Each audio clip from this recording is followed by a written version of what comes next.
Welcome back to Thinking Outside the House. This is the podcast that explores the world of real estate beyond owning your first home. My name is Ed Pluchar. I'm your host, and today is an individual, or I'm calling them base hits, just some sort of quick, simple tips, simple advice, or short stories that give you a little exposure to the world of real estate. So this one, I wanted to get on the microphone because I just spoke with a good friend of mine who's looking to get into the investment game. He's interested in house hacking, which means buying a home, a 2-unit, 3-unit, 4-unit, something like that, where you live in one and you rent the other out, and you let the rent basically pay your mortgage or just about pay the mortgage. So it's house hacking, right? You're not paying a full monthly payment to have to live there. And then from there, working on the home, get it in great shape, and then do it again. Buy another multi-unit building, live in that, rent the one that he was just living in. So now he's got 2 investment properties at once that could really work well for him. So anyway, the couple things that came up that I thought would be worth talking to you about are he really was emphasizing, what's the deal with cap rates? So cap rate is the capitalization rate. It's a term in commercial and investment properties, and the logic behind that, well, the formula, there's actually a formula for it, is the NOI, which is your net operating income, divided by the value of the property equals your cap rate. And the NOI is figured by calculating all of your revenue and subtracting all of your expenses, typically not including the mortgage if you have one. So that's how the value of homes is determined, or property is determined, or how you can figure out your cap rate. So, and I'm kind of going back and forth on that for a reason. The question he had was, should I be looking for what, like a 10 cap or an 8 cap? Like, what's a good cap rate? I said, really, it's more like climate. And I actually have a better example now that I've had some time to think about it. It's really more like the way BMI is supposed to work. So a lot of people, they may know their own BMI. They realize that it's a ratio of their weight to, compared to their waist size, their height, that sort of thing. And the original purpose, the original development of that formula for BMI was actually to assess populations. It was never meant to be used on an individual basis, but to assess the relative health of a population. Cap rate does tell you something about the individual property, but in my eyes, especially with smaller buildings like a 2-unit to a 4-unit, cap rate is a little less important in my opinion. It's more like you would look at a city and say, okay, what's the market cap rate in this city? And say that's about 6%. So you're in a pretty good area with 6% cap rate because the properties are pretty expensive relative to the amount of money they make. And so they're in high demand. And maybe you're in another city and the cap rate's 10% or even 12%. There you might be facing a little more risk. Maybe there's higher vacancies, maybe the crime's a little higher.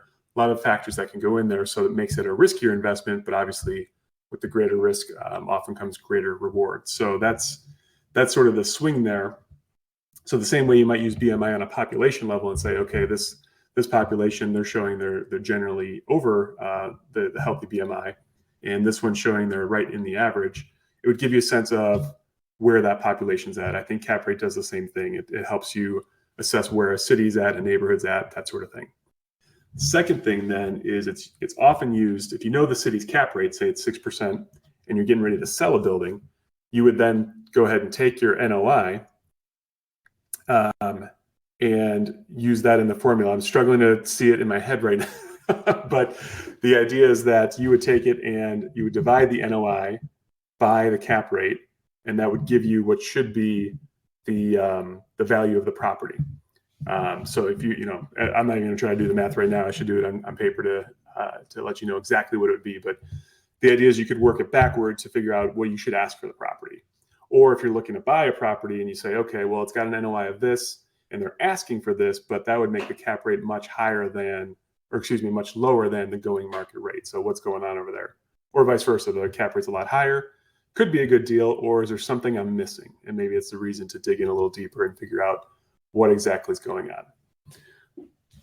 However, what I did emphasize for him, and the way I approach investment properties at this point, again on the smaller scale of 2 to 4 units, even up to, probably 10 units is what I would consider a small scale still. And it just depends who you're talking to, really. I am more interested in the cash on cash return.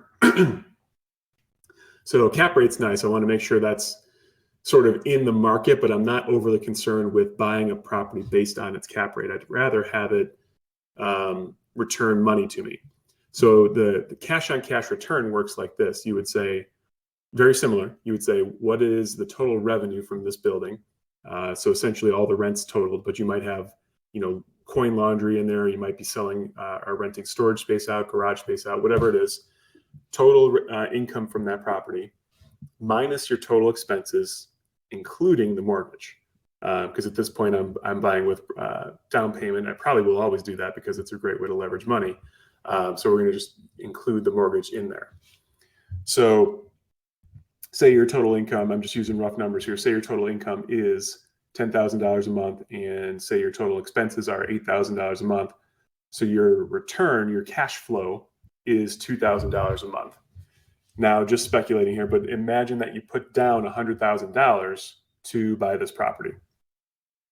All in, the down payment plus the closing costs. So now what I would do is take my $2,000 a month, multiply that by 12 months, and I'll have $24,000. This is going to be an insane number, so don't think of this as typical.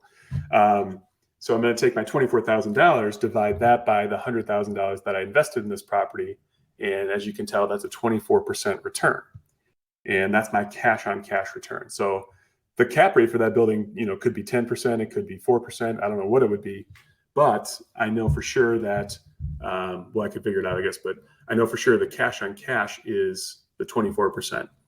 What I do with that number is I look around and say, if I've got $100,000, what are the various investments at my disposal? I can put that maybe in a CD or a savings account, not advisable, but that's what you could do. Or you could put it possibly in the stock market, put it in some bonds, put it in a REIT, a real estate investment trust. There's many other, put it in crypto maybe. There's many other ways to invest that money. But now I have a number I can use to compare to the returns I would get from those investments. So, to me, the stock market has been great the last several years actually.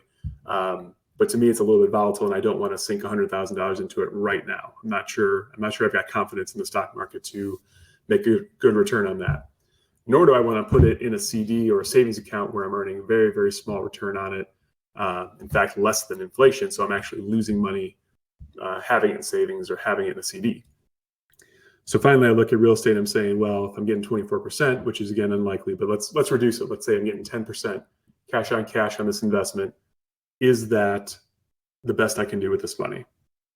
Given the relative, to my opinion now, the relative low risk of real estate and the relative payoff I'm looking at of 10%. Yeah, that looks pretty good to me. So then I might go ahead and make that investment and, kind of work that deal as well as I can. So that about covers it. I don't want to go too deep in it just today, but in terms of rates to look at, that's my preference at this point, is looking at cash on cash return versus the capitalization rate. The cap rate does become more significant if you're looking at 20 units, 100 units, 200 units. It's certainly shorthand for the relative profitability of the building, the relative financial health of the building, and like BMI. But it's also going to have a more significant impact on the actual finances, how you calculate your numbers from that. But cash on cash will also be there too. If you have any questions, I should say, of course, none of this is financial, legal, or any kind of advice whatsoever. This is just informational and educational, I guess, educational. It's always been a weird disclaimer to call things educational, but informational, we'll say, and not particular personal, legal, or financial advice of any kind. That being said, if you have any questions that we can help with, or if you're interested in the kind of deals that we've done so far and are looking into, you can always reach out to me at ed@thepluchargroup.com, or you might be seeing this on Facebook. Go ahead and send me a message. All right. Have a great day. Thanks.